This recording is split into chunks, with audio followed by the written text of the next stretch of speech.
Shabbat Shalom a todos. Shabbat Shalom.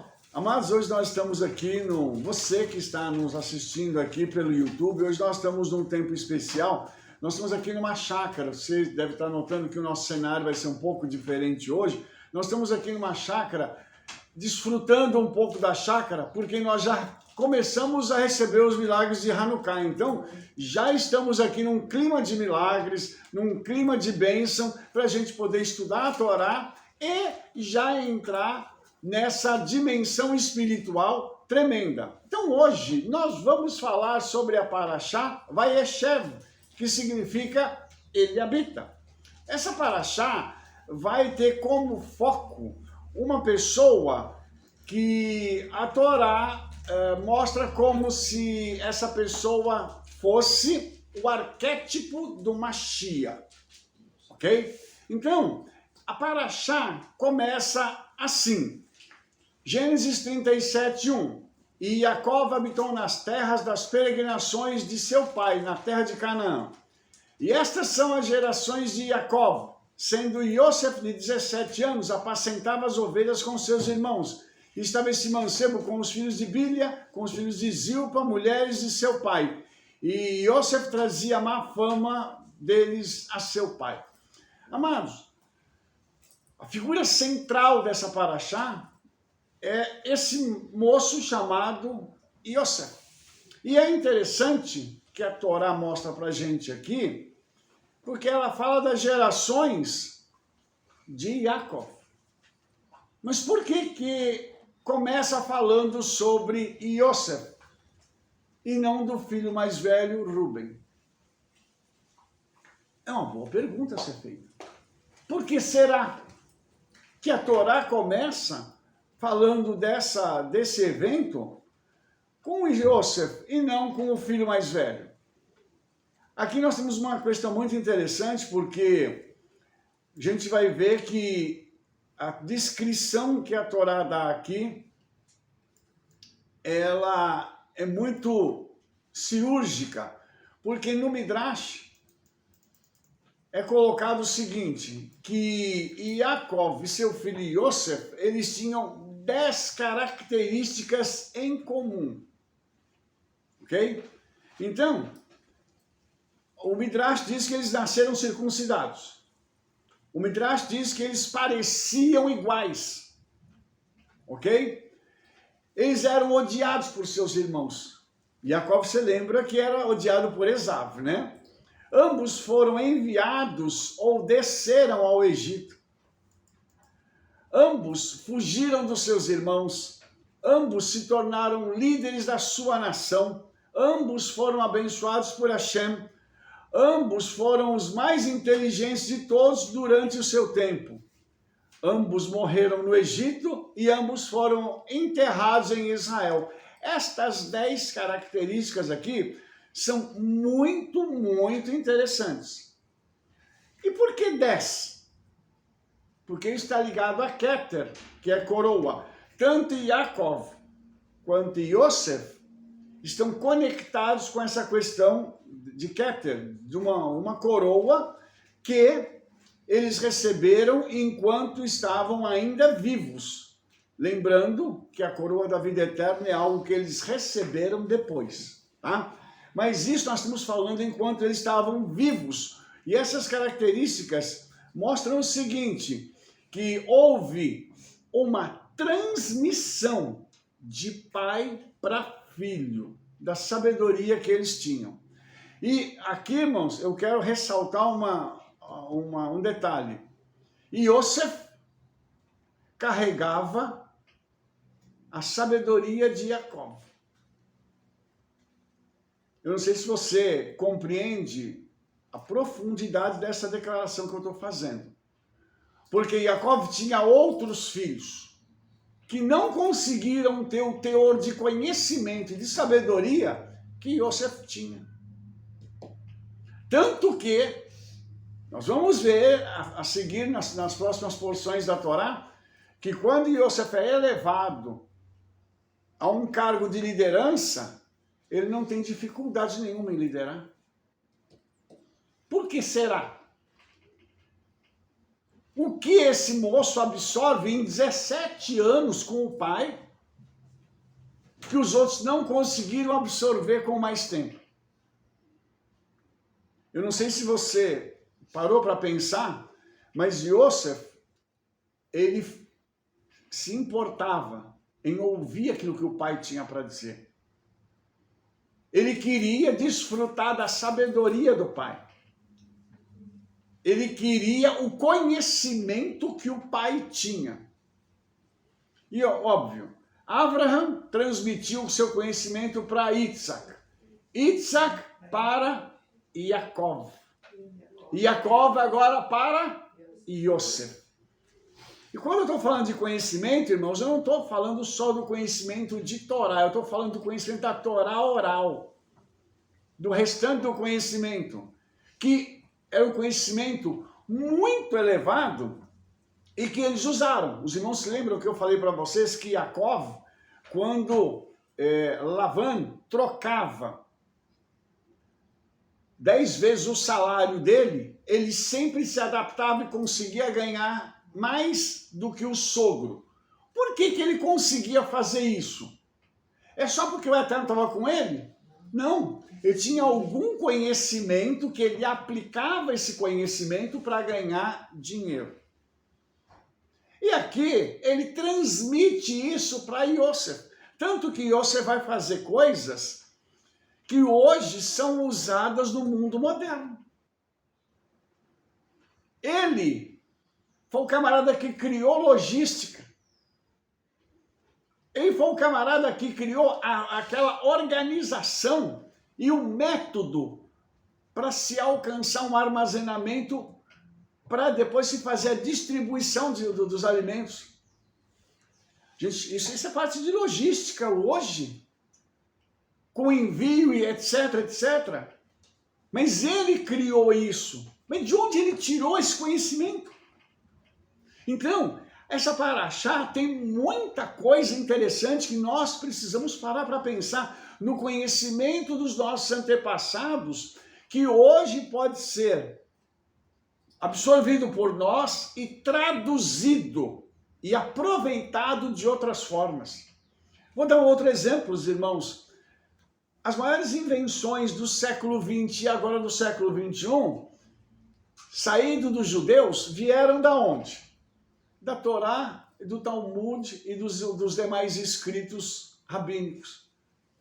Mas como assim? Eles pegaram o conhecimento espiritual, aplicaram isso no nosso mundo material e desenvolveram tecnologias a partir disso. Como é possível? Aí entra o papel de quem? Do Espírito Santo. Para poder pegar esse conhecimento e ampliá-lo e fazer uma aplicação naquilo que se tem necessidade. São as invenções. Como é que se consegue ainda hoje no século XXI inventar algo que seja inédito? Porque existe um conhecimento oculto que o Senhor entrega para determinadas pessoas para que elas possam trazer as coisas para o nosso mundo. E isso baseado em quê? Em Torá e nesse conhecimento das Escrituras que é a Torá oral. Então, por isso, a gente começa a paraxá vendo que Yosef ele foi mencionado aqui como aquele que estava cuidando dos seus irmãos. Ele fazia o tipo de uma supervisão dos irmãos para ver o que os irmãos estavam fazendo. E isso, irmãos, é uma outra coisa muito interessante, porque isso mostra o seguinte: a necessidade de alguém supervisionar o trabalho de outro. E quando fala assim que ele levava más notícias, não é que ele fazia lachon hará, é que o trabalho dos irmãos não estavam de acordo e ele era um menino perfeccionista. E é lógico que aqui a gente não tem ninguém perfeccionista, né? As pessoas que são exigentes, né? E que precisam ser. Mas, por outro lado, a pessoa tem que entregar esse perfeccionismo também. E Yosef era assim. Então isso é uma coisa interessante, porque o seu pai, depois, ele vai dar para Yosef uma túnica. E a gente vai falar sobre essa túnica, mas antes da gente falar sobre isso, eu quero mostrar para vocês o seguinte: ele era o preferido de Jacó, porque ele era o filho da mulher amada. E ele sendo filho da mulher amada, ele pega e dá para Yosef uma túnica de várias cores, tá?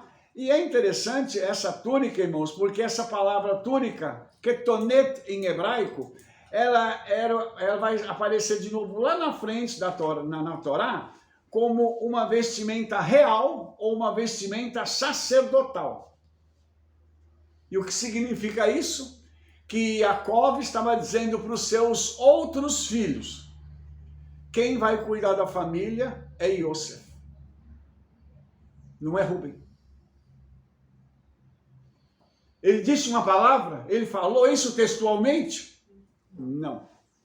Ele entregou algo que apontava para esta realidade. Pois não. Nesse caso, Jacob ele teve uma percepção que era para ter tido com o pai Isaac. Olhar para Esaú e Jacob e perceber que Jacob era o preparado para ser o sacerdote. Então ele teve uma visão já que o pai não teve. Porque de 12 filhos, ele pegar um dos mais novos para ser o líder, foi na contramão da expectativa da família. Exatamente. Então, custe o que custar, ele fez o que era certo. Sim, e Ramon, o que você falou é uma coisa tão interessante, porque nós sabemos que Jacó era profeta. Sim, ele sabia o que estava fazendo. Ele enxergou profeticamente aquilo que o seu pai não enxergou nele, ele enxergou em Yosef. Olha só que interessante isso, irmãos.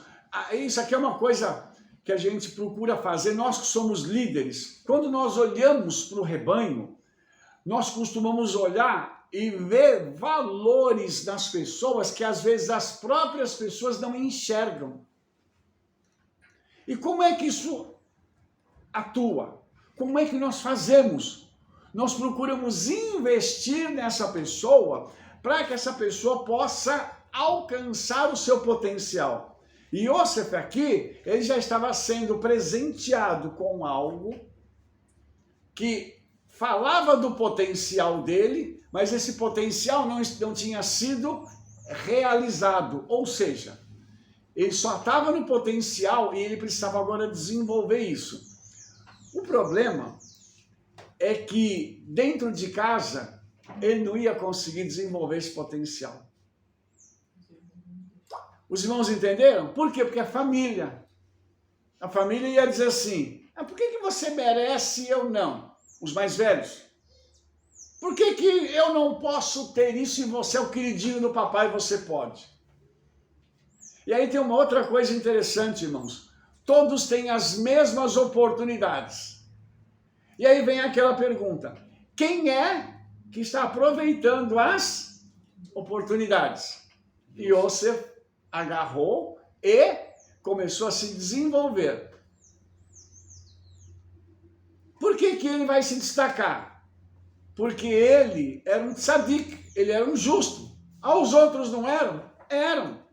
Só que Yosef tinha um grau de justiça maior. E quando os seus irmãos cometiam erros, ele se condoía disso, ele não queria que os irmãos fizessem determinadas coisas. Por quê? Porque eram adultos. Tem coisa, irmãos, que nós não podemos mais errar, porque nós já chegamos num patamar espiritual no qual nós não podemos vacilar. Nós já recebemos conhecimento, já recebemos entendimento, e agora, se nós nos permitirmos errar em algumas situações, nós vamos nos equiparar a crianças. Ou seja, vai haver uma regressão e não um progresso. Os irmãos de Yosef estavam regredindo, enquanto ele estava progredindo.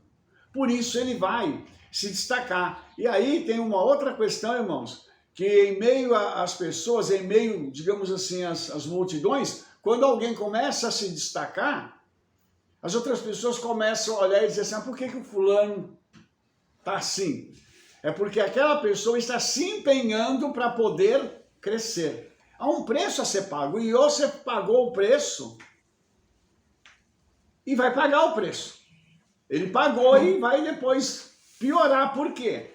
A Torá diz que os irmãos viam que o pai amava mais ele por causa desse empenho dele do que todos, e eles odiaram Yosef e não podiam falar com ele pacificamente. Então eu quero que você pare para pensar o seguinte, eles já tinham ódio do irmão, mas o que o irmão tinha feito? Se destacado. Você entendeu? Eu não quero ver o sucesso do fulano. Ele não pode ser maior do que eu. Então o que eu vou fazer? Eu vou falar mal dele. Aqui em hebraico, a palavra não podiam falar pacificamente é lo shalom, sem shalom. Eles conversavam com ele sem shalom. Ou seja, eles eram agressivos para tratar. E o que o Eterno faz? A Torá diz assim, teve Yosef um sonho que contou a seus irmãos, por isso o odiavam ainda mais. Agora, novamente o sonho. Vamos equiparar ele com quem de novo? Yaakov. O pai sonhou profeticamente. O filho amado herdou a profecia através do sonho. Olha que coisa tremenda essa. É como se fosse uma genética espiritual, passando de pai para filho. Uma genética que vai alcançando a vida daquela pessoa e vai fazendo a pessoa se desenvolver. Uma genética espiritual que quem aproveita essa genética se desenvolve mais rapidamente, alcança patamares espirituais mais elevados. Mas a pessoa tem que pegar isso e se desenvolver. E aí a Torá diz que o sonho que ele teve foi um sonho muito interessante, porque e quando Yosef relata, ele diz assim, ouvi, peço-vos este sonho que tenho sonhado. Eis que estávamos atando molhos no meio do campo, e eis que o meu molho se levantava e também ficava em pé. E eis que os vossos molhos o rodeavam e se inclinavam ao meu molho.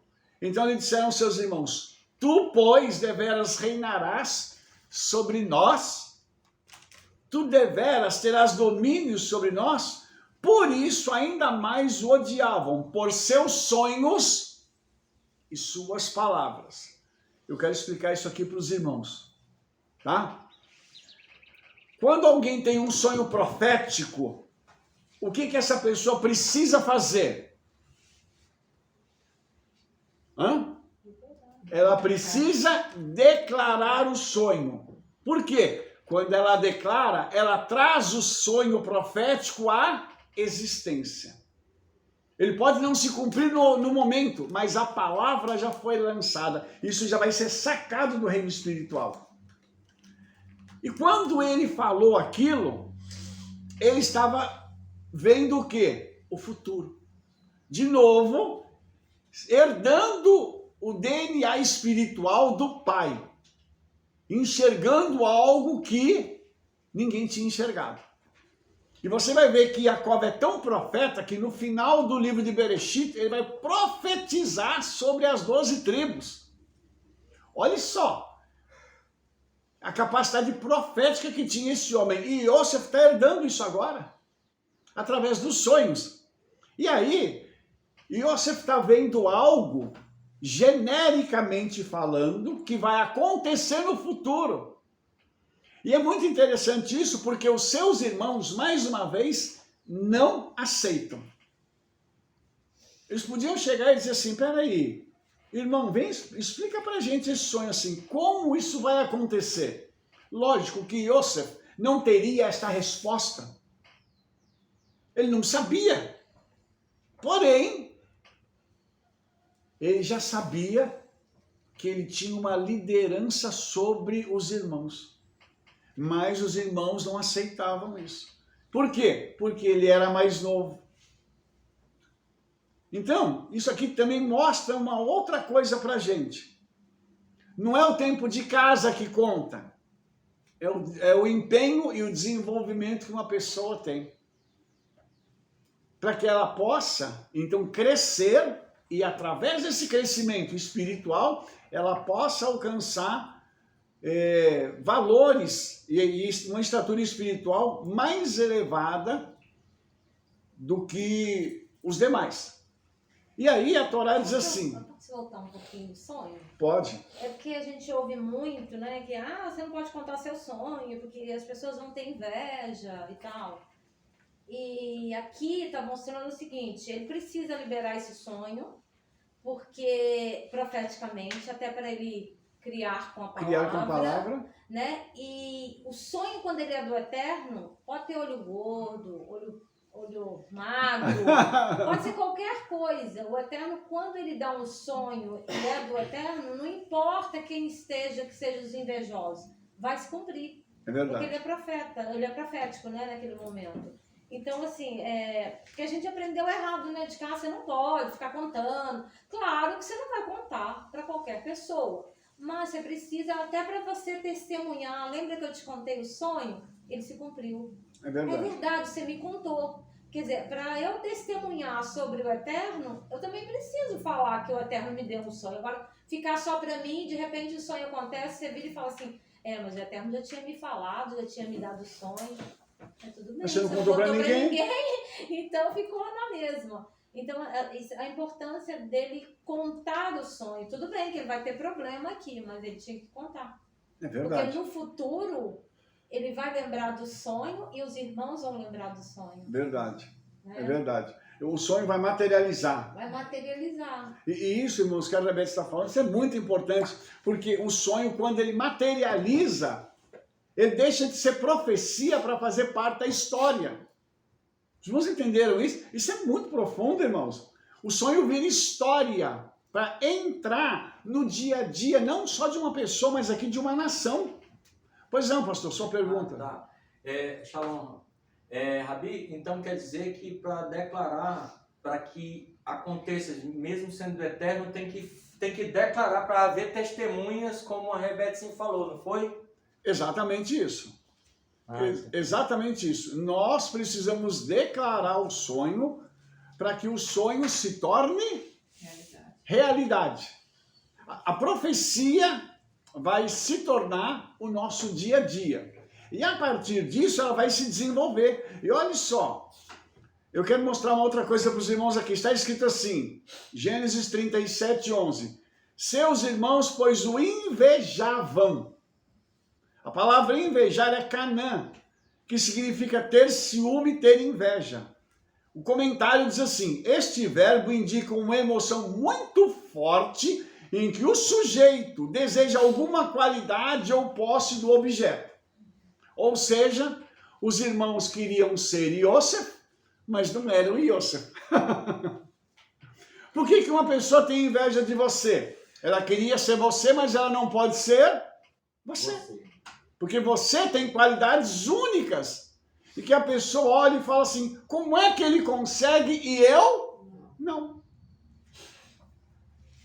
Os irmãos entendem isso? A etimologia dessa palavra inveja aqui em hebraico aponta para essa circunstância, para essa situação. A inveja é algo que vai brotar no coração de alguém mais cedo ou mais tarde. Só que a inveja, ela tem um objetivo. Qual que é o objetivo? Eu queria aquilo que a pessoa tem e eu não sou capaz, como essa pessoa é. A inveja deveria despertar em nós um senso de urgência para a gente poder mudar de vida e falar assim, eu quero alcançar o que ele alcançou. Só que para alcançar isso, a pessoa pagou um determinado preço. Ela teve um esforço, ela teve estudo, ela teve gasto, ela teve uma série de coisas. A maioria das pessoas hoje quer tudo pronto. Nós estamos na era da tecnologia, irmãos, onde você pega aqui, por exemplo, um celular e você tem a informação instantânea. Mas ainda não saiu alguma coisa para colocar na cabeça e a gente virar um sábio. Ainda não existe esse equipamento. Então hoje, se nós queremos alguma coisa, nós temos que estudar, nós temos que nos desenvolver. E os irmãos de Yosef, eles queriam o que Yosef tinha, mas Yosef tinha estado do lado do pai estudando, recebendo o conhecimento. Agora veja o pai. O resto do versículo diz, seu pai, porém, guardava esse negócio no seu coração. Nós lembramos de Miriam, a mãe de Yeshua, quando recebeu a palavra de que Yeshua, ela iria gerar uma Mashiach. Ela guardou aquilo no seu coração para ver se ia cumprir. O que Jacob está fazendo aqui é justamente isso. Eu tenho que acreditar em toda a profecia? Não preciso, mas eu tenho que guardar aquilo no meu coração para ver se vai cumprir. Se cumpriu, você chega no profeta, palavras minhas, né? Carimba a testa dele e fala assim, esse aqui é profeta de verdade. Por quê? Porque você guardou aquilo e aquilo se materializou e fez parte da sua história. Já não era profecia agora é sua história. Mas uma história que foi escrita nos céus e ela é trazida para a terra. E a profecia é algo muito interessante, irmãos, porque o profeta, algumas vezes ele fala de forma genérica do que ele está vendo e ouvindo no céu. E ele traz para a terra e entrega para a pessoa. Por isso que profeta é um ser diferenciado. Tem gente que acha que profeta é doido. Mas ele é um ser diferenciado, porque ele escuta as coisas da eternidade. O Espírito Santo fala para ele de coisas que estão nos céus. E Yosef recebeu um sonho que estava nos céus, para trazer para a terra. Por isso a gente tem que parar para ouvir a profecia. E por isso que a Bíblia diz que não é para desprezar profecia, mas a gente tem que julgar a profecia. Ele não é profeta, porque o profeta pode errar. Mas eu tenho que entender esse fluxo celestial através do profeta. Isso é muito interessante, irmãos. Ele ponderou, Jacob estava ponderando sobre esse assunto e ficou pensando naquilo que aconteceu. E a história vai passar. E aí, Jacob, pois não? Uma pergunta, Rabino. Quando o senhor fala do Yosef e o Jacob, eles, todos os irmãos tiveram oportunidades. Se não fosse assim, lá no final ele não caracterizava cada um com a sua, com o seu modo, né? Sim. É importante aí, o senhor me corrige se eu estiver errada, mas a correspondência de cada um dos irmãos. E Yosef correspondia à expectativa e à oportunidade que Jacob dava a ele. Porque às vezes um pai, ele ama de maneira igual cada um dos filhos, mas tem aqueles que a característica dele de obediência é de desobediência.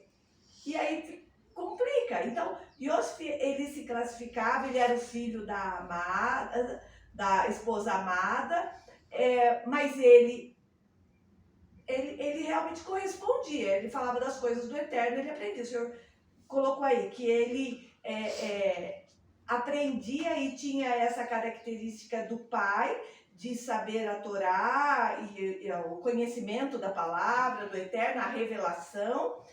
E então é um ponto que eu queria que o senhor colocasse. Okay. Precisa sim ter também a correspondência, porque não adianta o pai ter a expectativa com o filho e o filho também não. Ok, aquilo que a gente chama de oportunidade. Todos os filhos tiveram a oportunidade que Yosef teve de aprender, mas os outros não quiseram aprender. Yosef, pelo que a gente vê aqui, ele ficou sozinho aprendendo com o pai. Ok? Então, é a mesma coisa, irmãos. E Yeshua, quando ele falou para os seus discípulos, ele falou para os 12. Quem foi que absorveu mais? Yohanan, o João, o Kefa, o Jacob, o Tiago, que era irmão dele, Mateus, que registrou, Então, teve aqueles que se empenharam mais e que eles se destacaram no ministério do próprio Yeshua.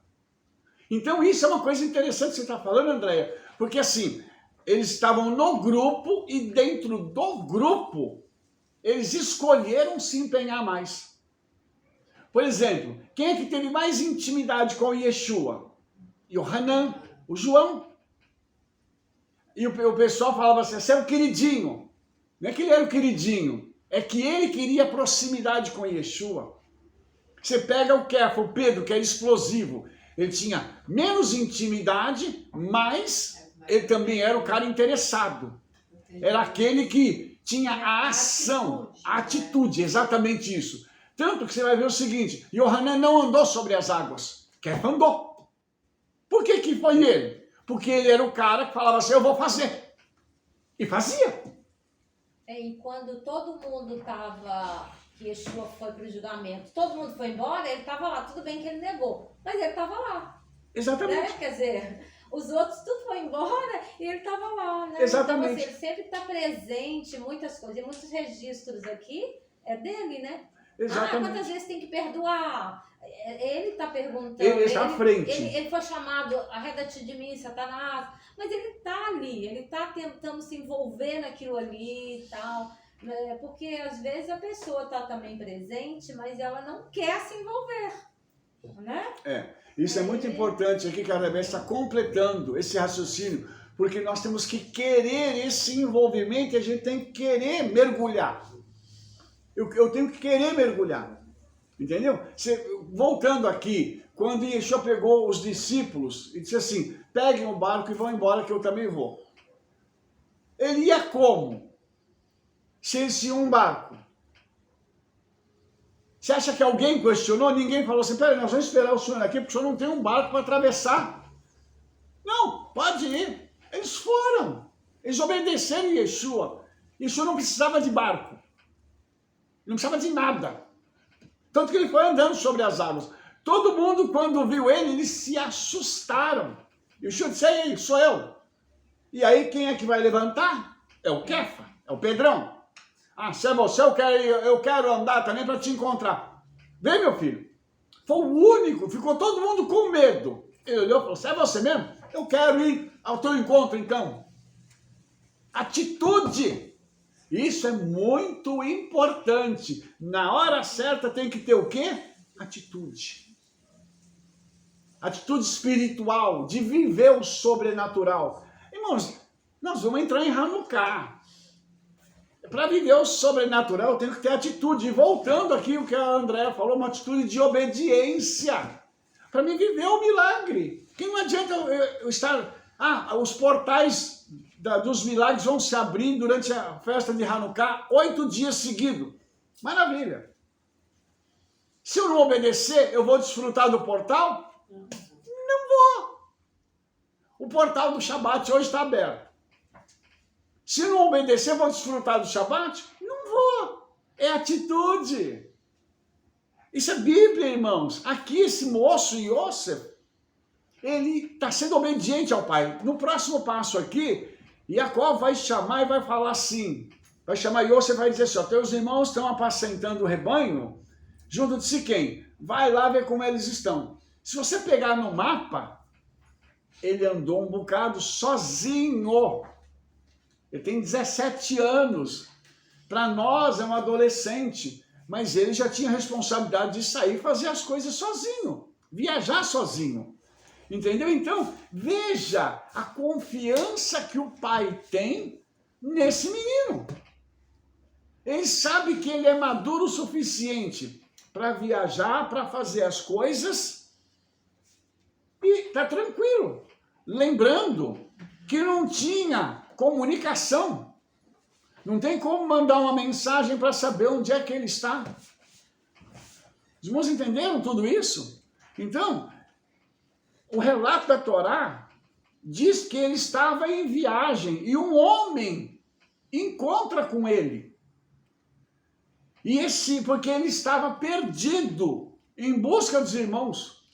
E ele perguntou o seguinte, que procuras? O homem pergunta para ele. E ele disse assim, procuro os meus irmãos, dize-me, peço-te onde eles apacentam.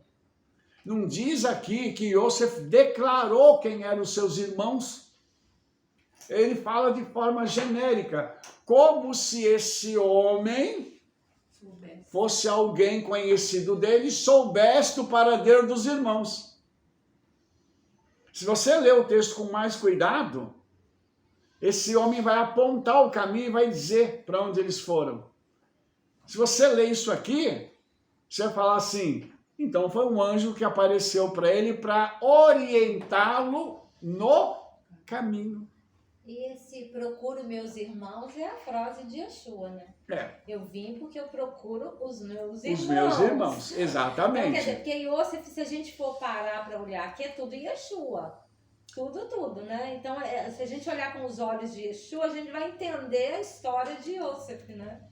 Exatamente. E é interessante, irmãos, que o desenvolvimento da história de Yosef é muito parecido com o passo a passo da história de Yeshua.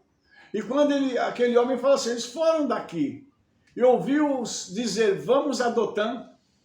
Como assim? Quer dizer que aquele homem estava presente quando, justamente no momento em que eles falaram que iam para Dotã. Não era Yeshua, não? Vamos considerar que poderia ser Yeshua aparecendo para Yosef já. Mas os irmãos entenderam que é muita coincidência para dizer assim, isso aqui é só um momento de coincidência. Não, não é. E Yosef vai para Dotã e acha os irmãos lá.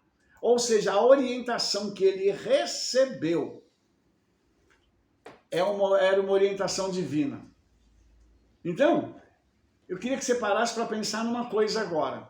Vai ter momentos que o Espírito Santo vai te dizer, faça isso, vá para tal lugar, compre tal coisa, ou não faça isso, não faça aquilo. Eu estou falando de orientações positivas aqui.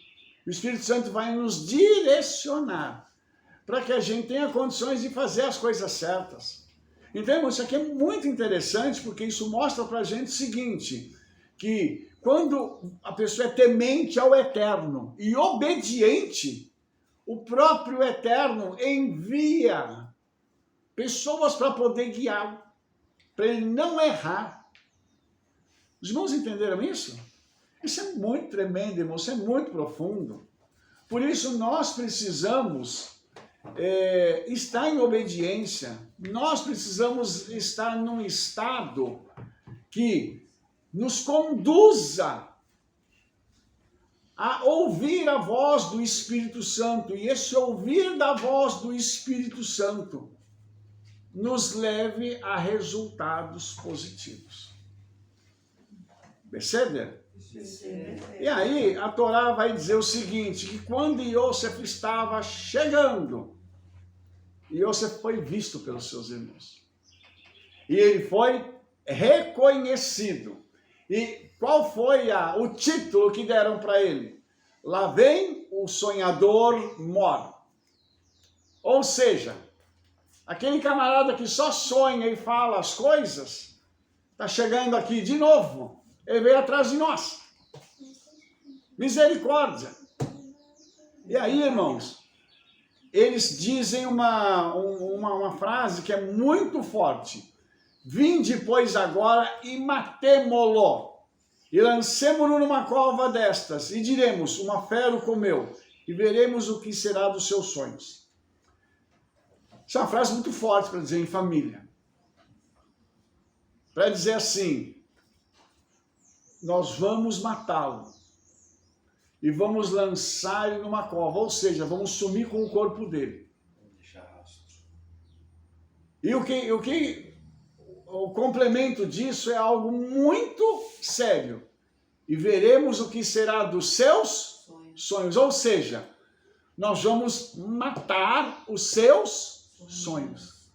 Como a Rebbe Etzin disse, quando um sonho vem do Senhor e ele é profético, ninguém consegue matar esse sonho. Só que aqui tem um projeto para matar o sonho. E aí eu quero também dizer algo para você. Não permita que ninguém mate os teus sonhos. Ainda que você declare, não permita que alguém mate os teus sonhos. Por quê? O inimigo busca arrancar aquele sonho profético e matar aquilo que vem dos céus para nós. Porque quando ele consegue fazer isso, ele consegue então fazer com que a palavra profética seja anulada. E se a palavra profética for anulada, isso significa que o Senhor que deu a palavra mentiu. E se o Senhor mentiu, ele é equiparado a quem? Ao próprio Satanás. Você entendeu essa mecânica, essa sistemática? Isso não é uma coisa comum, isso é uma coisa séria. Isso é muito sério. Quando o Senhor diz que vai fazer alguma coisa, ele faz. E Satanás vai tentar fazer com que a profecia não se cumpra. Isso, irmãos, aconteceu várias vezes na vida do próprio Yeshua. Satanás tentou matar Yeshua antes da hora, para fazer com que a redenção não se cumprisse. Os irmãos entenderam isso? Por isso que é sério. Pois não. Então, deixa eu ver se eu entendi. Quando você tem um sonho ou uma profecia, isso não vai correr de uma forma natural e você só vai crer e tá tudo certo. Não. Vão existir vários momentos em que a circunstância vai querer me frustrar e fazer com que eu desacredite daquele sonho, daquela palavra profética. Exatamente. Eu tenho que permanecer firme de que aquilo veio da palavra, da boca do profeta, ou do sonho que veio do Eterno, e eu persistir. Sim. Não frustrar e achar, acho que não era para mim. Sim. E uma coisa, André, que eu quero acrescentar aqui. Nós não podemos olhar para a circunstância. Aí é que está o problema, porque a gente desiste quando olha para a circunstância. E quem desiste, mata a profecia na sua vida. Isso é sério também. Você pode chegar e matar a profecia na sua vida. Falar assim, Senhor, eu acho que isso aqui não é para mim. Não é assim, Senhor, não é desse jeito. Como assim? Um profeta falou, 2, 3, houveram confirmações. E a gente desiste? Não pode desistir. Não pode. Os irmãos estão entendendo? Eu não posso chegar no nível de falar assim, acabou. Se o Senhor falou, eu vou fazer, aconteça o que acontecer. Aqui vai haver um complô contra Yosef. Mas o Senhor está no controle, até do complô, o Senhor está no controle, para não permitir que ele morra e a palavra profética seja frustrada. Por quê? Porque ele é um arquétipo do Mashiach, ele vai morrer só na hora certa. Ele não vai morrer na hora errada. Então a gente pode dizer que o sonho, quando ele é do Eterno, eu não faço força para ele acontecer. Eu tenho só que crer, porque quem vai me encaminhar para que o sonho cumpra é o Eterno. Porque Yosef jamais pensou que ia parar no Egito. Jamais. Sim. Só que as circunstâncias aqui, os irmãos estão sendo usados, as circunstâncias aqui, claro, ele vai ficar, igual a André falou, né? Tem que perseverar ali, né? Ele está entrando com 17, ele vai sair com 30 anos da prisão ali.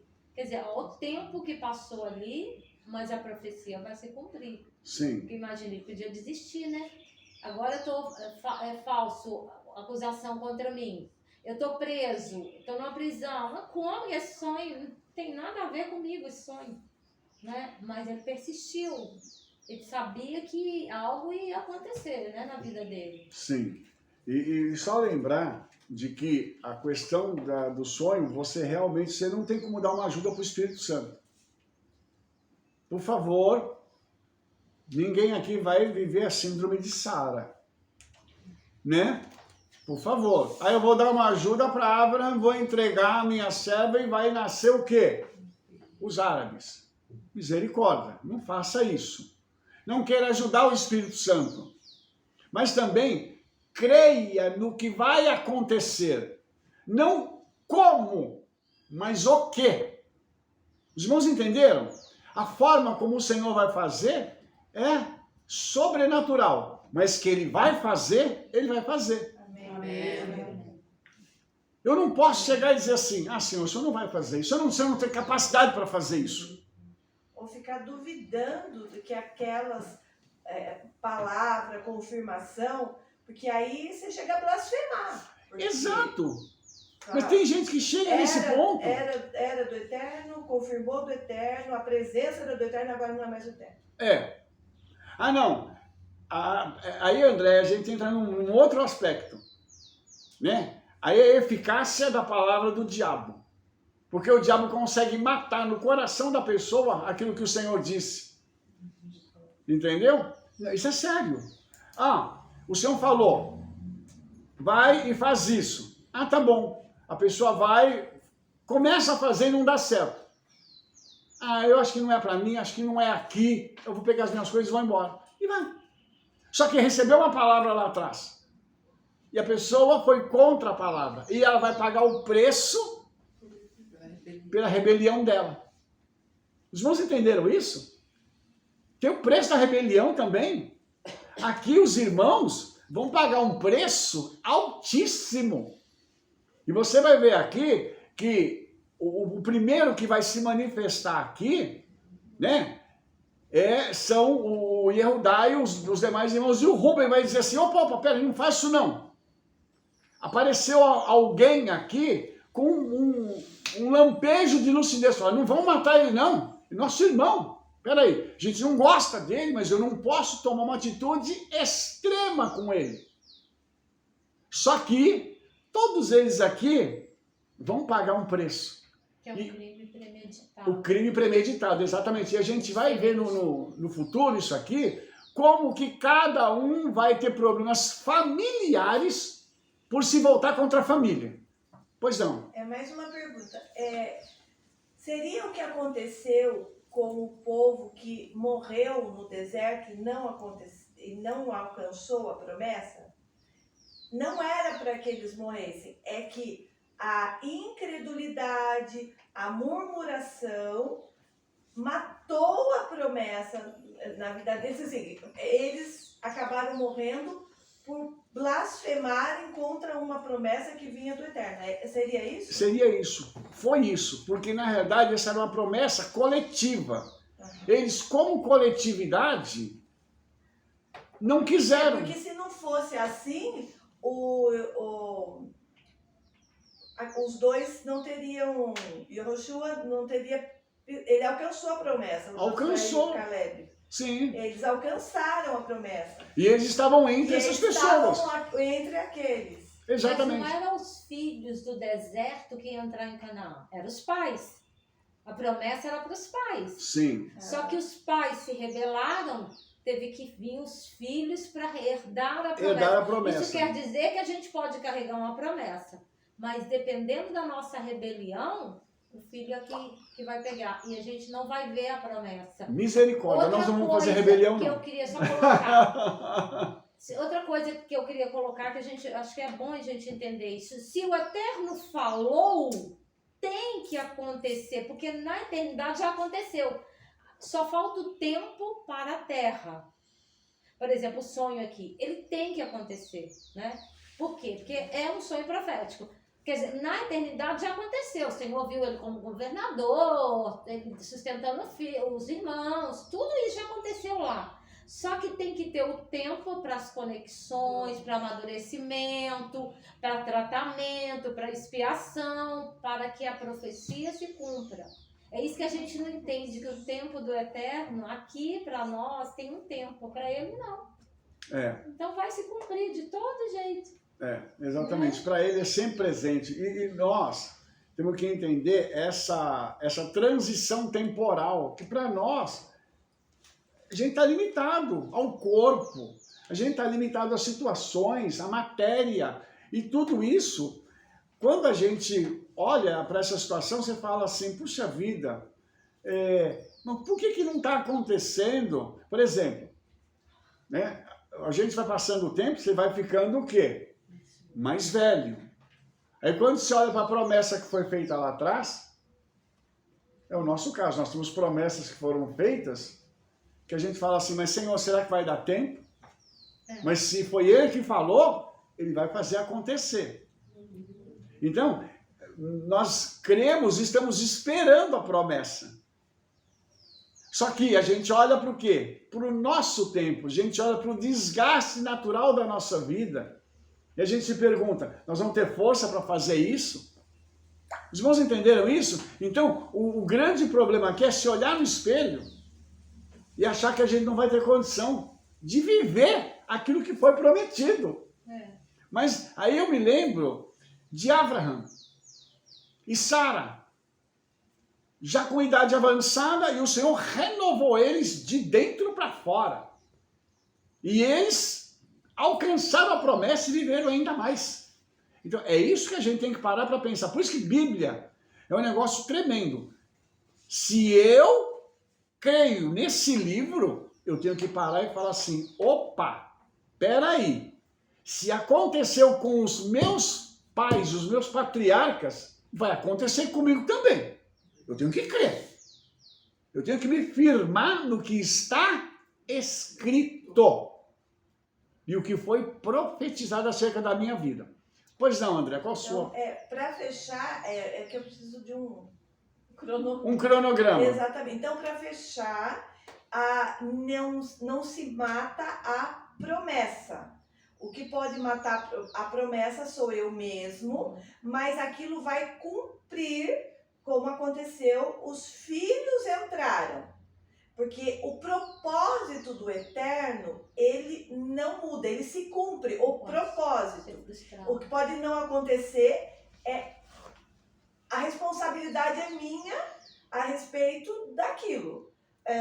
Porque a gente tem que, às vezes a gente mistura dito popular com música e com Torá. Vai cair naquela situação da outra paraxá, mistura a tradição com Torá. Tem uma música que fala assim, quem tem promessa não morre. Ué, não morre se crer, não morre se obedecer, mas morre sim porque o povo morreu no deserto porque não creu. E não obedeceu. E não obedeceu. Perfeito. É isso. É isso. Respondido. É tanto que, só pôr um ponto aqui, é tanto que o Yeshua chegou numa cidade, ele não pôde fazer milagres por causa da incredulidade do povo. Ele ficou impressionado com a incredulidade.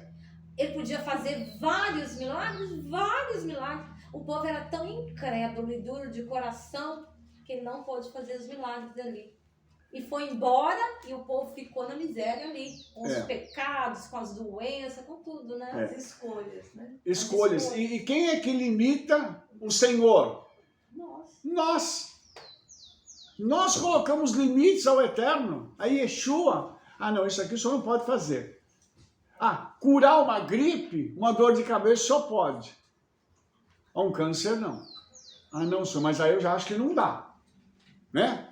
Aí eu já acho que não tem condição. Então, se eu limito, é porque o problema não está nos céus, está comigo o problema.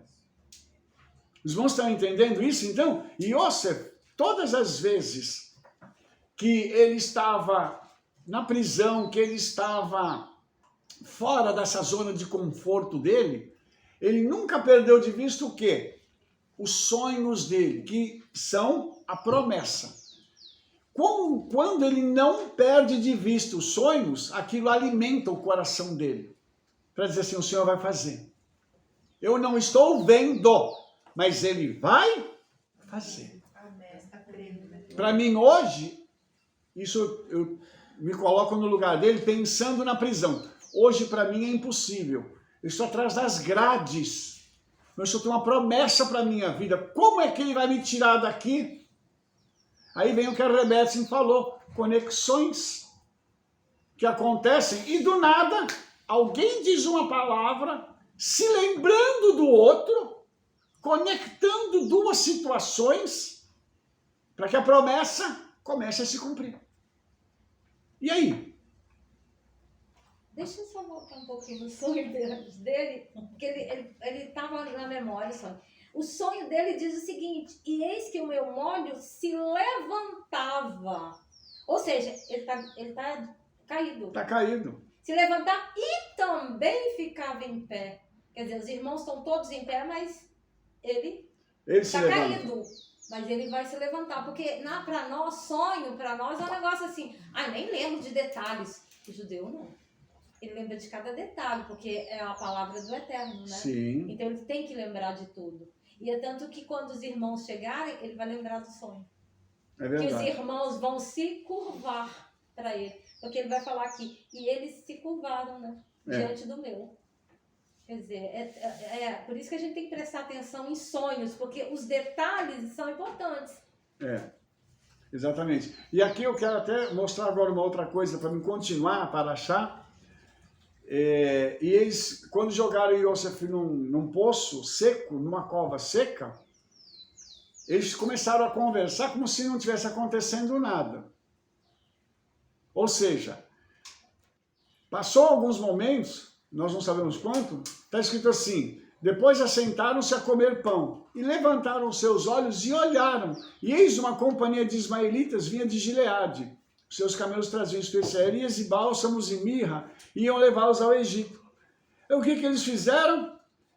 Os mercadores vieram e eles venderam o irmão por 20 moedas de prata. Isso te lembra alguma coisa? Sim. E Yosef é considerado como uma mercadoria. E Yeshua foi considerado como uma mercadoria. E lá no livro do Apocalipse está escrito que o Império Romano, ele faz comércio de almas de homens. O profeta Ezequiel também fala isso. Então, há um sistema de Babilônia que comercializa a alma do homem. Você já ouviu a expressão vender a alma para o diabo? Já. Da onde vem isso? A alma ela é entregue para Satanás. E quando a gente está falando da alma, nós estamos falando do coração, das emoções, que é a parte imaterial e espiritual que o corpo carrega. Se vendeu a alma, o corpo vai junto. Não tem jeito de separar os dois. A alma eu vou colocar aqui, o meu corpo vai ficar do outro lado ali, não vou vender meu corpo. Lógico que não. Então, isso aqui é muito sério, irmãos, porque quem vendeu Yosef foram seus irmãos. Quem vendeu Yeshua? Seus irmãos. Porque Yehudá, que é o Judas, estava associado com outras pessoas que realizaram a venda de Yeshua. Ou seja, quando eu falei no princípio da Parashá que Yosef é um arquétipo do Mashiach, é porque as coisas que aconteceram com Yosef vão ser replicadas com Yeshua. Isso é muito sério. E quantos não vendem o irmão, falando mal do irmão pelas costas, apunhalando a pessoa? Isso aqui é só no passado, não acontece hoje, irmãos. Pessoas que vendem a vida do outro falando mal. Isso aqui é covardia. E como é que você acha que a gente é uma pessoa que fala mal do outro pelas costas? É covarde. Ou não? Não dá oportunidade para o outro se defender. Os irmãos entenderam? Isso é gente covarde, isso é gente baixa, que fica falando mal, como eles fizeram aqui. Eles planejaram matar o irmão falando pelas costas dele. E quando ele chegou, falou: olha ele ali, ó, vamos executar o nosso plano. Os irmãos estão entendendo que isso é uma sistemática satânica? Isso é coisa de Satanás, irmãos. Só um minutinho, eu vou passar a palavra para você. Isso é uma coisa de Satanás. Você acha que o Espírito Santo vai fazer isso? Colocar no coração de uma pessoa: fala mal do fulano. Para acabar com a reputação dele, porque quem fala mal visa acabar com a reputação. Isso que eles estão fazendo aqui é minar a reputação de Yosef. Por quê? Porque ele é uma pessoa correta, ele é justo. Mas tem que minar o quê? A reputação dele. Hoje, irmãos, a melhor forma de matar alguém é minar a reputação. Isso não é só no meio religioso, em qualquer meio é assim. O meio empresarial, o meio político, o meio esportivo, é tudo igual. Eles querem minar o quê? A reputação da pessoa. Pois não, Andréia? Em nenhum momento tem registro que ele gritou, que ele berrou, que na hora que foi vendido lá e tal. Eu posso acreditar que assim, ele viu naquela venda a oportunidade de ele continuar com vida, porque certamente se ele ficasse ali ele ia morrer. Na cova ele gritou. Então, o Midrash diz... Na venda ali, na troca. Sim, o Midrash diz que ele implorava para eles não fazerem isso. E o Midrash esclarece um pouco isso. Quer dizer, houve uma certa resistência da parte dele. Só que essa resistência não foi atendida pelos irmãos. Sim. E como os irmãos não atenderam, então eles aí vendem Yosef, considerando Yosef o quê? Um negócio, é um copo. Vou vender esse copo aqui, alguém quer comprar? Me dá tanto pelo copo. Só que o copo não é meu. Mas mesmo assim eu estou considerando meu. Porque Yosef não pertencia aos irmãos. Os irmãos estão entendendo? Não era posse dos irmãos. Ele era parte da família. E mesmo assim eles consideraram como posse. Por isso que eu estou dizendo para os irmãos que o que aconteceu com Yosef e vai acontecer depois com Yeshua é algo assim inominável. Eu fiquei pensando por essa situação, que ele foi entregue, né? E Sim. é como a ovelha matadora. Aí já vai para o profeta Isaías, que não abriu a boca. Yeshua não abre a boca. E Yosef aqui também, de certa forma, ele não abre a boca. Ele tá lá, ele tá gritando, ele tá pedindo para tirar e tal. E nada acontece. E aí quando passa os mercadores, aí é que eu não vejo se ele grita, se ele pede para não vender. Não, parece que ele fala, parece que ele crê, é melhor, é aqui a minha saída. Porque gritar e pedir por eles não vão me atender. Aí ele foi calar, é isso que eu achei. Tem um versículo em Gênesis 42, 21, que ele diz assim, na verdade somos culpados acerca de nosso irmão, tá falando de Deus, pois vimos a angústia da sua alma quando nos rogava, nós porém não ouvimos, por isso vem sobre nós esta angústia. Porque ele ficou angustiado, né? Ele não acreditava naquilo, né? Um menino de 17 anos, os irmãos todos jogaram ele no poço, ele gritava, ele implorava e os irmãos estavam comendo e bebendo numa boa, né? Tranquilinho. O que eu queria mostrar... né? A angústia, porque é angústia, né? E aí eu queria mostrar para os irmãos o seguinte, isso que a Rebé está mostrando aqui, é a dor que os irmãos estavam sofrendo por aquilo que eles causaram em Yosef. Então isso significa o seguinte, tudo que eu faço para causar dor no meu irmão, vai voltar para mim. Então vamos tratar os irmãos bem. Qualquer um, né? Qualquer um. Mas vocês estão entendendo, irmãos, como que isso aqui é profundo? Como eles falaram mal de Yosef e desacreditaram Yosef e infamaram Yosef, porque eles acabaram com a reputação de Yosef. E aqui eu vou mostrar uma outra coisa para vocês aqui, tá? O que o Senhor fez? Falou mal do meu filho, ele é justo, não tem problema não. Vocês vão pagar o preço, só que eu vou pegar Yosef e vou fazer o quê? Exaltá-lo. Então quem é inocente vai ser exaltado. Quem falou mal vai ser punido. E vai acontecer isso. Depois, lá na frente, a pessoa vai reconhecer. Nem sempre acontece o reconhecimento. Mas a pessoa vai perguntar assim, por que será que eu estou passando por isso?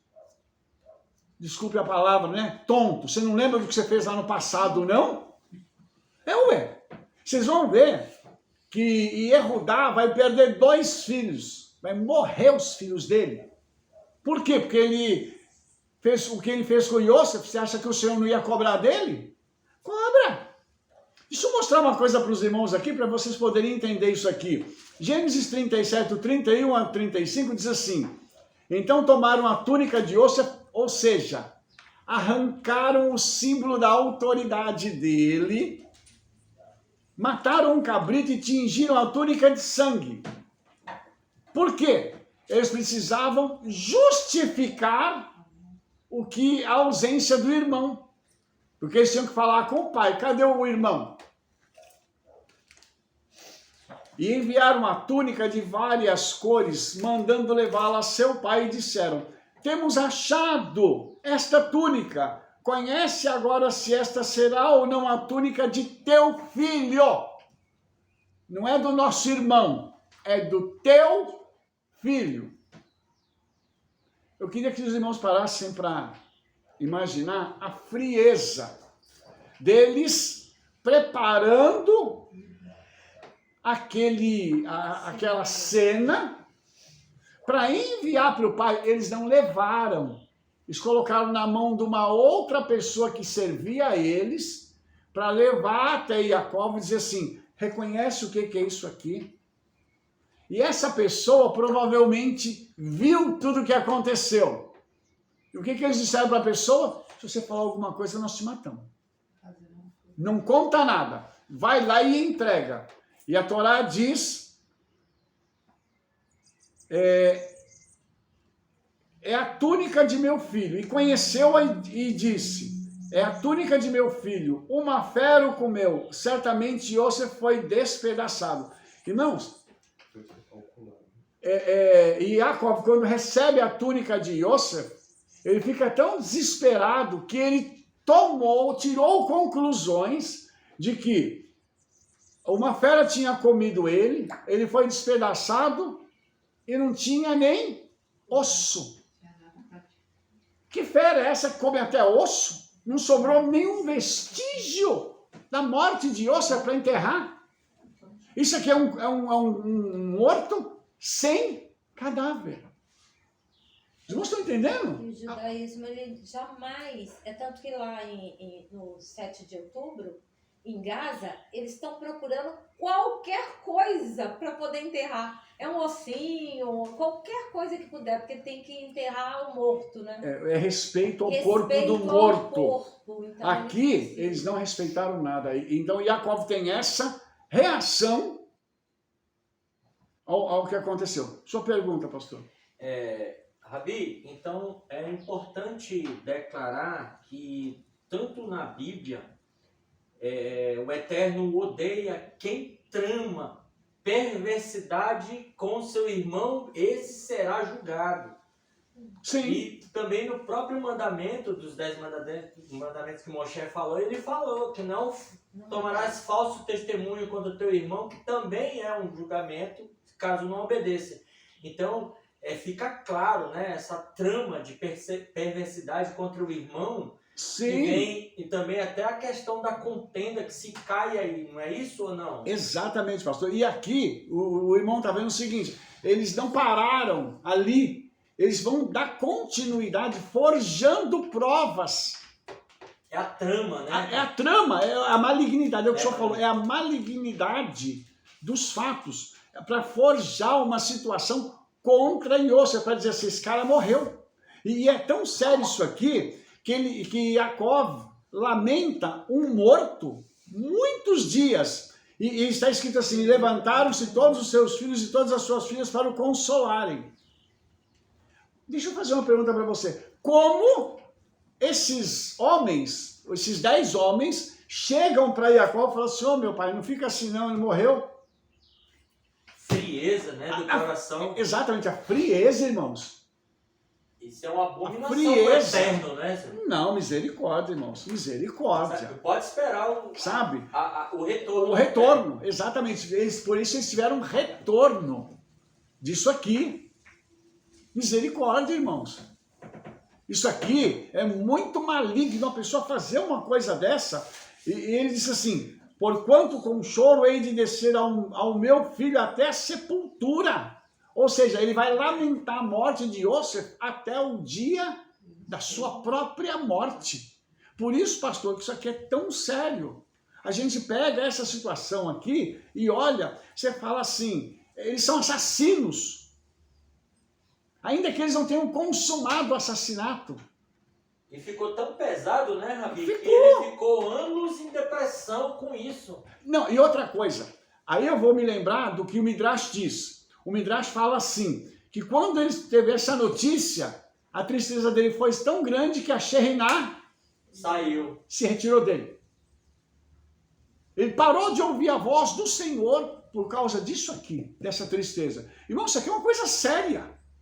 Interferindo não só na vida física, mas na vida espiritual. Na verdade, eles mataram, fizeram a morte premeditada de Yosef e mataram o pai. O pai, espiritualmente. mas aí fica mais sério ainda, irmã Neuza. Porque eles não mataram só o Yosef, eles mataram o pai. E junto com o pai, a família inteira vai ficar de luto, porque ninguém conseguiu consolá-lo. Você imagina, as noras, as filhas, todas as pessoas que estavam na família dele, que não eram poucas, todo mundo vendo eles assim, ele, Jacob, e os filhos, sabendo que ele não estava morto. Gente, que frieza! E anos eles carregando uma mentira, eles confirmando uma mentira. E eu vejo que o problema maior, como eles são tribos, né? Eles vivem juntos, né? Você imagina que uma coisa é você ter sua casa, sua mãe tem a dela, e o pai. Eles passavam todo dia pela tenda e o homem estava chorando, estava em lágrimas, estava com um pano de saco, estava com cinza, seja lá o que for, e chorando. E os filhos olhavam e não faziam nada. Não. E olhava aquela dor, aquela angústia. Por isso que quando eles vão para o Egito, o Eterno deixa uma intensidade de angústia. Não é só para Yosef, é para Jacob também. Vocês vão sentir na pele o que Yosef sentiu, mas o que Jacob sentiu. O pai sentiu. Vocês não vão ficar liberados, não. Por isso que eu vejo que tudo que o homem plantar, e eu tenho falado muito isso com o Senhor, o Senhor me ajuda a não plantar maldade, né? Lashon Hará, essas coisas, porque isso volta para nós, pode ser o tempo que for. E aqui passou o quê? 12 anos vai passar, mais, né? 22 anos que eles vão encontrar. 22 anos o pecado vai atrás deles. No Egito, o lugar mais difícil para eles, porque está numa terra estranha, está longe da família, né? E eles estão considerados espião, e Yosef podia ter prendido todos eles e deixado ali preso. Né? Não voltava mais para Canaã.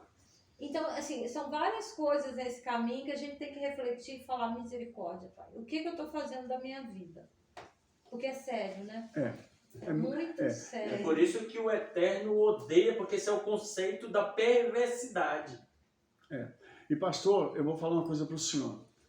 O que a Torá faz? Ela trata o caráter da pessoa. Por isso que a Torá é tremenda, porque esses casos surgem na Torá para tratar o caráter. Porque lá na Brit Hadashah você não vai encontrar uma situação tão densa como essa. A não ser o que fizeram com Yeshua. Entendeu? Mas aqui houve um planejamento, você vê que aqui são 10 homens que planejaram contra. Então isso aqui mostra o seguinte, que eles eram os alicerces da nação de Israel. Perversos. Eles vão ter que se converter, todos eles. E isso vai acontecer lá no Egito. Então, olhe só como que isso aqui é sério. É por isso que a gente, quando vai falar da Torá, a gente olha, a gente vê essas conexões com Yeshua, com a Brit Hadashah, a gente fala assim, gente, será que nós, hoje, no século XXI, com acesso a toda essa informação, temos o direito de cometer esses erros? A resposta seria não. Mas e a realidade qual é? Comete.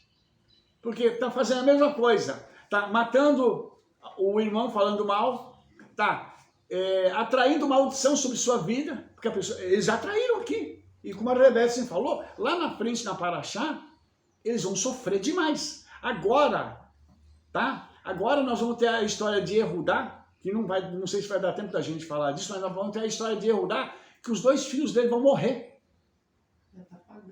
Já está pagando. E Yehudá foi rápido, porque ele é que encabeçou o negócio. Então ele vai sofrer a sanção do Senhor. Os céus vão puni-lo. E aí você começa a ver o seguinte, como que o Senhor Não deixa passar. Porque ele amava aqueles 10 homens, ele precisa corrigir os homens. E o único jeito de corrigir é levando os homens a viverem o que eles fizeram com o outro, com o irmão. E não só com o irmão, com o pai. E o pai reverberou para a família. Então, como o senhor disse, tinha um clima pesado. Saiu o clima de festa da família, acabou. Ele vai viver o luto. E o problema de Jacó é que esse luto vai ser vivido até o final. Tanto que, na Paraxá, quando Yosef se revela para os irmãos, e eles depois chegam para Jacó para dar a notícia, e Jacó fala assim, vocês estão mentindo. Por quê? Ele não acreditou. Eles mentiram tanto que quando ele disse a verdade, ninguém acreditou na verdade. Você entendeu como é que isso é? E a palavra... Isso mostra o que Yosef, desde o começo, era o filho amado. Porque os filhos tinham esses traços já, o pai já ia identificando, né? Então mostra o que o pai amava mais Yosef. E outra questão eu não sei se o senhor vai concordar, me corrija por favor, tem uma questão profética aí, que eu acabei de ter esse discernimento. O senhor falou que esses 10 filhos, os primeiros, são o alicerce de Israel.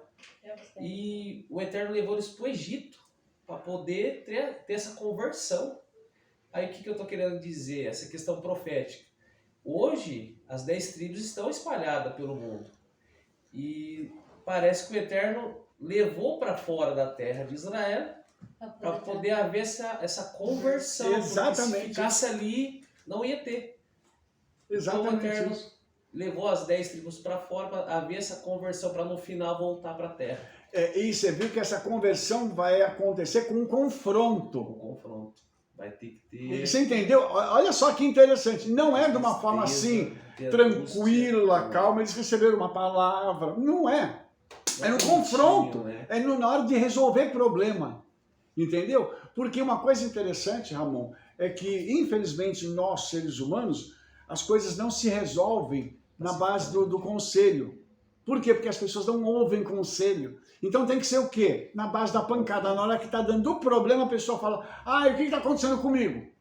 E foi o que aconteceu com eles, quando eles foram confrontados com o seu pecado.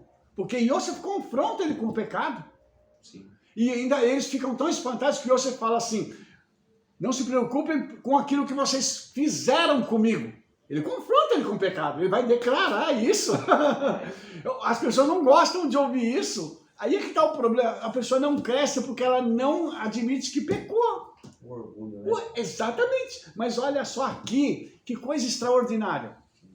Eles foram confrontados com o pecado, eles viram Yosef, eles não acreditaram que estavam vendo. Eles estavam vendo outra pessoa. Mas quando eles descobriram que era Yosef, as lembranças voltaram todas. Opa, peraí. Aí cai naquilo que a Rebeca se falou. Eles podiam, Yosef podia chegar e falar assim, eu vou agora matar vocês todos por aquilo que vocês fizeram comigo. Se ele guardasse algum rancor, olha só. A diferença de caráter. Exatamente, ele podia anular a promessa futura da nação. Mas até aí Yosef foi justo. Ele perdoou os irmãos. Então, se a gente pegar a perspectiva do que está acontecendo aqui pelo futuro, qual seria a punição? Vou matar. Mas ele teve o quê? Misericórdia. Por isso que ele é um arquétipo do Mashiach. Porque o Mashiach olhou para mim e falou assim, você merecia morrer. Mas eu vou amar você e vou recuperar você para você fazer parte da minha história. E aí que eu vejo a beleza da Bíblia. Mas a gente vê esses homens falando assim, nós pecamos mesmo. Nós pecamos, nós erramos com você. Tanto que eles vão, quando Jacó morre, eles vão mandar um recado para Yosef. Por favor, nosso pai pediu para você não fazer nada de mal com a gente. É por isso que aquilo ficou no coração deles. Eles ainda não tinham se perdoado pelo pecado que eles tinham cometido.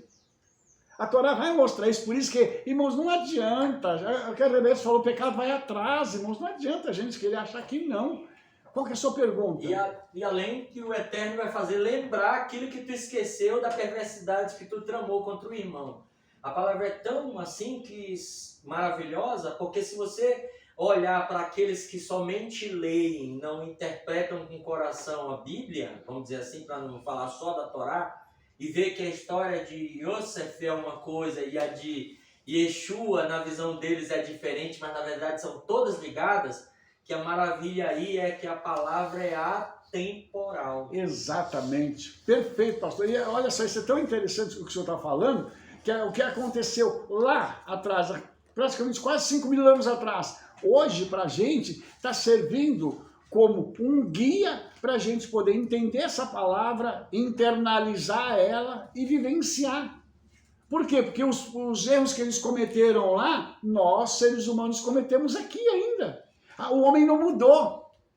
A nossa estrutura continua a mesma. Os pecados são iguais, as falas são iguais, os problemas são iguais, é tudo igual. Ou seja, nada mudou. A Torá não passou. Não, a Torá não passou, ela continua viva. Mas eu queria voltar de novo, essa história de Yosef me ensina muito.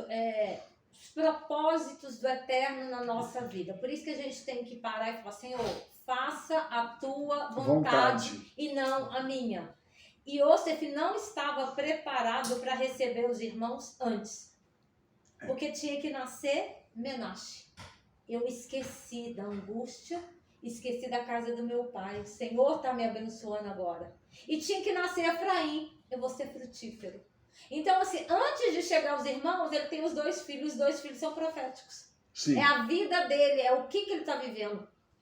Aquela angústia, aquela aflição. Acabou, agora eu estou frutífero. Agora eu posso receber porque eu estou curado. Porque você não consegue receber ninguém doente. Você não cura ninguém doente, né? Então ele tá curado agora. Ele pode receber. Por isso que eu acho lindo esse movimento do Eterno na hora certa. E a gente, ignorante, por que só tem que fazer? Porque não sei o quê? Porque eu não aguento mais? Porque não sei o quê? Não tem que fazer nada. O Eterno sabe a hora certa de atuar. Sim. Porque ele faz as conexões, é um conjunto de coisas, ele não faz nada isolado, né? É um conjunto de coisas, ele está preparando a minha vida, está preparando a do outro, está fazendo as conexões que eu preciso. Então, a vida de Yosef, ela ensina muito isso para nós, que lá no Egito, o Senhor estava preparando outra coisa legal.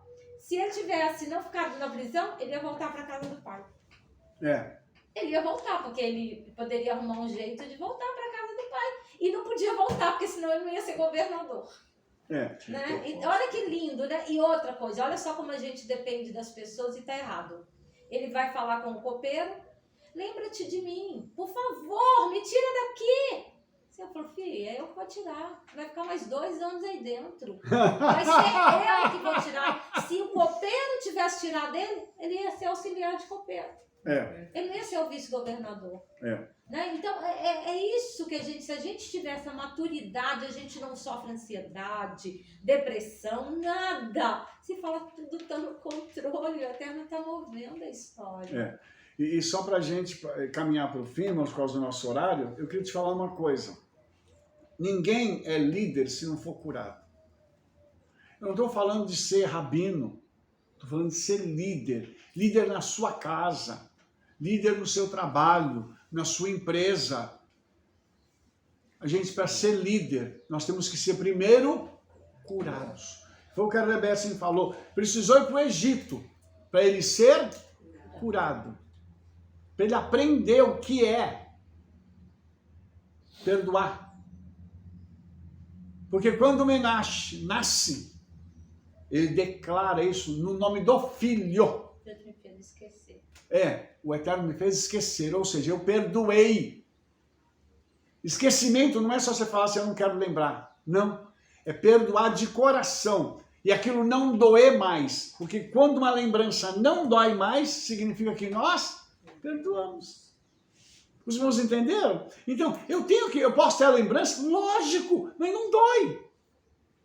Porque quando a gente não perdoa, você lembrou de alguma coisa, você fala, nossa, se aparecer na minha frente, eu cato no pescoço, eu dou um jeito nessa coisa.